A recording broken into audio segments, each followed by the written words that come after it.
महिलाओं को नंगे घुमाया जा रहा है मणिपुर में, हिंदू मुस्लिम करके युवाओं का भविष्य बर्बाद किया जा रहा है। मैं मोहन यादव जी मुख्यमंत्री जी से आह्वान करना चाहता हूं। अभी छतरपुर में कल ही कुशवाहा समाज, हरवार समाज के लोगों ने मंदिर पे बैठ के प्रसाद एक साथ ग्रहण कर लिया। वहां धीरेन्द्र शास्त्री हिंदू राष्ट्र की यात्रा कर रहे हैं। उन धीरेन्द्र शास्त्री का वो गृह जिला है, वहां पे दलित और हमारे ओबीसी भाई कर रहे हैं मोहन यादव जी, मोदी जी। तो हिंदू राष्ट्र बना के बताओ आप। जाति जो आपका किसान है, भारत की 90% आर्थिक स्थिति किसानों पर डिपेंड है। आज किसान संघर्ष कर रहा है, फसलों को दाम नहीं मिल रहा है, किसानों का कर्जा माफ नहीं हो रहा, किसानों के बच्चे पढ़े लिखे बेरोजगार घूम रहे हैं। गाय की बात करने वाले, गाय सड़क पे घूम रही है, रोडों पे मर रही है। राजपूत और आज है हमारे साथ ओबीसी महासभा से प्रदेश कार्यकारी अध्यक्ष बृजेंद्र सिंह यादव जी। इनसे करेंगे अमित शाह यानी गृह मंत्री द्वारा जो विवादित बयानबाजी की गई है उस संबंध में। अध्यक्ष साहब, आपका हमारे चंदेल संग स्वागत है।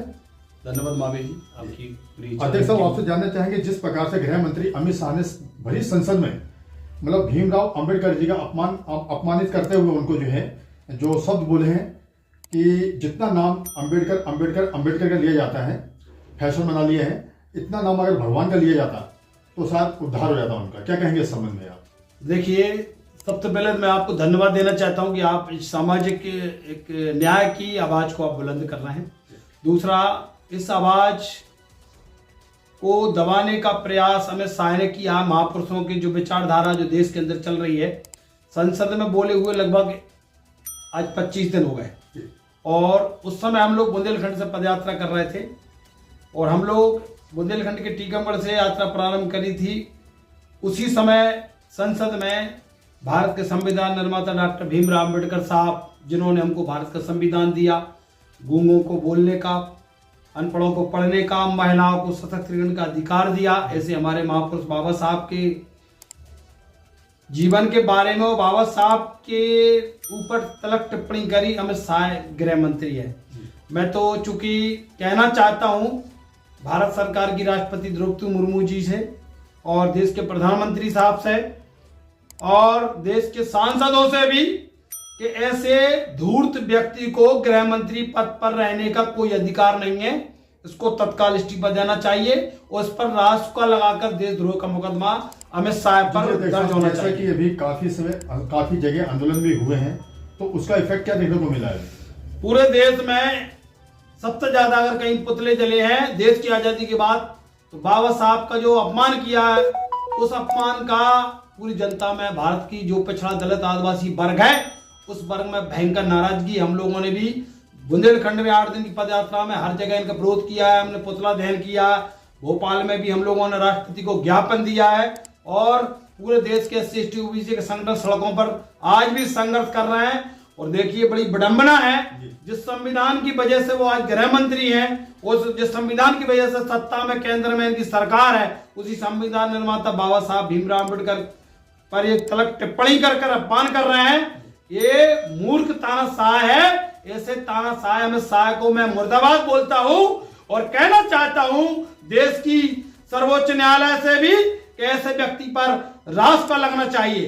पूरे देश में आक्रोश है। जब तक ये अमित शाह माफी नहीं मांगेगा, पूरे देश के ओबीसी SC ST लोग आंदोलन करेंगे, विरोध प्रदर्शन करते रहेंगे। अध्यक्ष, काफी समय हो गया आंदोलन करते हुए, और माफी की आपकी मांग है कि वो माफी मांगे, लेकिन अभी तक तो उन्होंने माफी नहीं मांगी है। आगे आप क्या प्रयास करेंगे? देखिए, मैं इसके पीछे एक और षड्यंत्र बता देना चाहता हूं। अभी देश में 3 बड़े मुद्दे चल रहे थे। आदरणीय महावीर जी, आपके माध्यम से बता देना चाहता हूं कि हमारा ओबीसी वर्ग का जाति गणना का मुद्दा पूरे जोर शोर से विपक्ष में तेजस्वी यादव जी ने, लालू प्रसाद जी के परिवार ने, मुलायम सिंह जी के, अखिलेश जी ने, चंद्रशेखर आजाद जी ने, राहुल गांधी जी ने, M कृष्णन साहब ने, पूरे हमारे विपक्ष के नेताओं ने, और हमने खुद ओबीसी महासभा ने सुप्रीम कोर्ट में पिटीशन लगाई है। हम लोग दिल्ली में 18 नवंबर को बहुत बड़ा मोदी के खिलाफ जाति गणना को आंदोलन किए थे। किसानों का आंदोलन दिल्ली में चल रहा है, और एक वन नेशन वन इलेक्शन का जो दुस्साहस कर रहे थे, उसका भी मुद्दा जोर पकड़ रहा था संसद में। इन तीनों मुद्दों को दबाने के लिए भारतीय जनता पार्टी की षड्यंत्रकारी नीति है कि बाबा साहब के खिलाफ टिप्पणी कर दो, देश में उधम होगा और ये मुद्दे दबा दिए जाएंगे। मैं कहना चाहता हूं, अपमान हुआ बाबा साहब का, उसकी हमको बहुत दुख है, उसको माफी मांगना चाहिए, और कहीं ना कहीं इसके पीछे कोई ना कोई षड्यंत्र जरूर है। मैं आपके जैसा कि आप जो है भाजपा पे आरोप लगाते हैं, क्या कांग्रेस आपके पक्ष में है?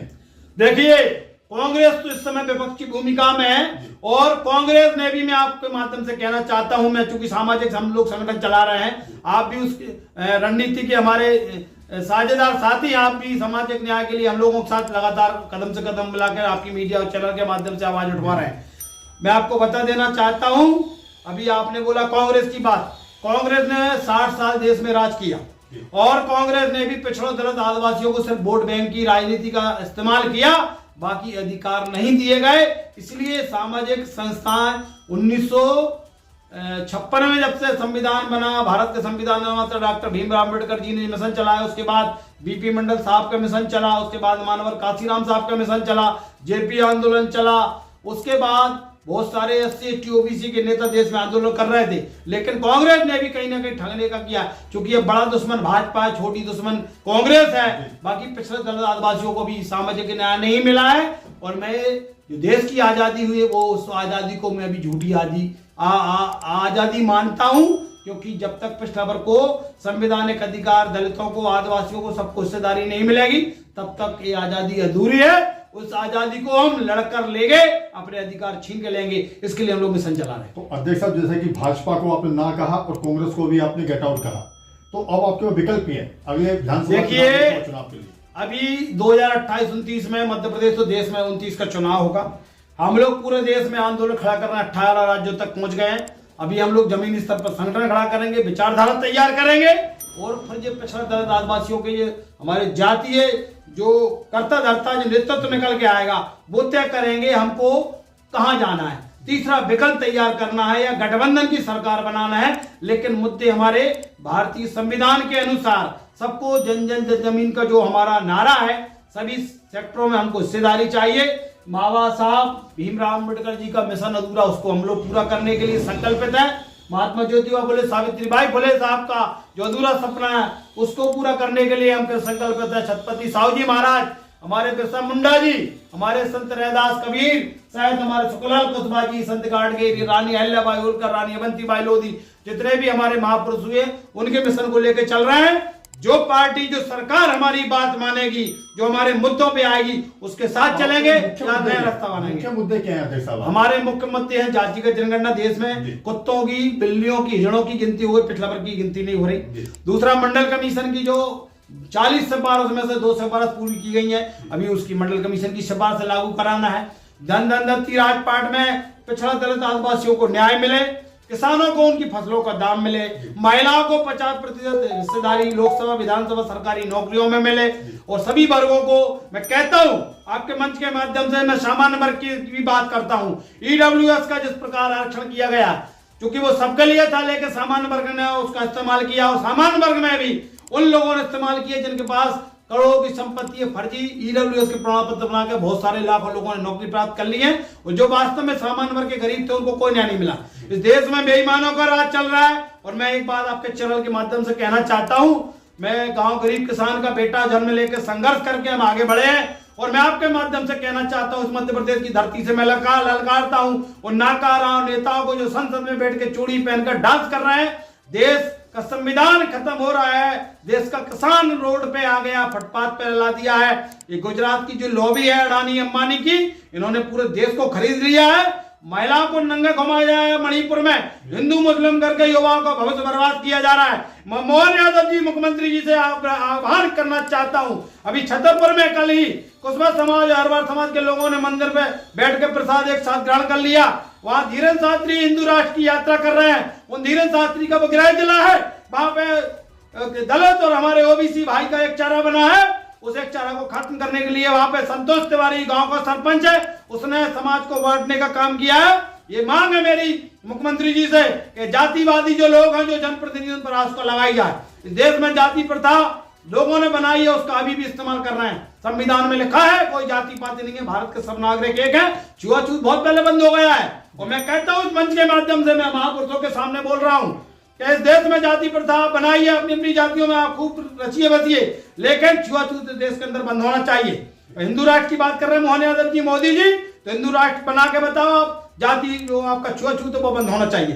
दूसरी मेरी एक और मांग है आपके चैनल के माध्यम से, इस देश के अंदर किसान परेशान है। भारत की 90% आर्थिक स्थिति किसानों पर डिपेंड है। आज किसान संघर्ष कर रहा है, फसलों को दाम नहीं मिल रहा है, किसानों का कर्जा माफ नहीं हो रहा, किसानों के बच्चे पढ़े लिखे बेरोजगार घूम रहे हैं। गाय की बात करने वाले, गाय सड़क पे घूम रही है, रोडों पे मर रही है, एक्सीडेंट हो रहा है। गाय की सुरक्षा हो, किसान की सुरक्षा हो, महिला की सुरक्षा हो। मध्य प्रदेश में 35 लाख पढ़े लिखे बेरोजगार युवाओं को उनको रोजगार मिले। ऐसी सरकार सत्ता हम लोग चाहते हैं। अभी तो ये अडानी अंबानी का ये मध्य प्रदेश दूसरा गुजरात बनने जा रहा है। पूरा मध्य प्रदेश का अमूल डेयरी वाले को पूरा मिल्क फेडरेशन बना के दूध बेचा जा रहा है, किसानों को उसका भाव नहीं मिल रहा है भाई, ये प्राइवेटकरण हो रहा है। अच्छा अध्यक्ष साहब, मेरा आपसे लास्ट सवाल है, समय का अभाव है, कि जब से आपने संगठन चालू की है, जब से कितने प्रतिशत लोग जो है जागरूक हुए पिछड़े वर्ग के? देखिए, पिछड़े वर्ग के लोग एक तो डर रहे हैं, दूसरा अभी सो रहे हैं, तीसरा कुछ धर्म के चक्कर में फंसे हुए हैं, और जो मूल धर्म है, जो किसानों का, प्रकृति का और मानवता का, उस धर्म से दूर हैं। मैं कहना चाहता हूं, धर्मी मानो, ईश्वरी भी मानो, मैं भी मानता हूं, लेकिन हम लोग सोशल मीडिया के माध्यम से इस मध्य प्रदेश में करोड़ों लोगों को जगा चुके हैं। फिजिकल रूप से भले लोग कमा रहे हैं, हमारी वीडियो के माध्यम से, हमारी गूगल मीटिंग के माध्यम से, फेसबुक के माध्यम से, आपके चैनलों के माध्यम से जनता जाग रही है। एकदम जनता जागेगी, चोर लुटेरा भागेगा, ओबीसी वर्ग पूरा जागेगा, SC ST ओबीसी का भाईचारा बनेगा। इस देश की धन धन धरती राजपाट, दिल्ली की सत्ता सिंहासन में पिछड़ा आदिवासियों को पूर्ण साम्राज्य होगा। और जो हम लोगों के साथ अभी देश आजादी के 80 साल होने जा रहा है, हमारे साथ अन्याय हुआ है, वो उस अन्याय के खिलाफ हम डट के लड़ेंगे, संघर्ष करेंगे, अपने अधिकार लेकर रहेंगे। ये महापुरुषों का मिशन है, महापुरुषों के सामने शपथ लेकर हम लोग निकले हैं, और आगे भी हम जनता को जोड़ के, हम किसी जाति धर्म संप्रदाय के खिलाफ नहीं है, हम बेईमानी के खिलाफ हैं, हम पूंजीवाद के खिलाफ हैं, हम तानाशाही के खिलाफ हैं। अध्यक्ष साहब, समय का अभाव है, बिल्कुल, बहुत बहुत धन्यवाद। धन्यवाद। जय भारत, जय संविधान, नमस्कार।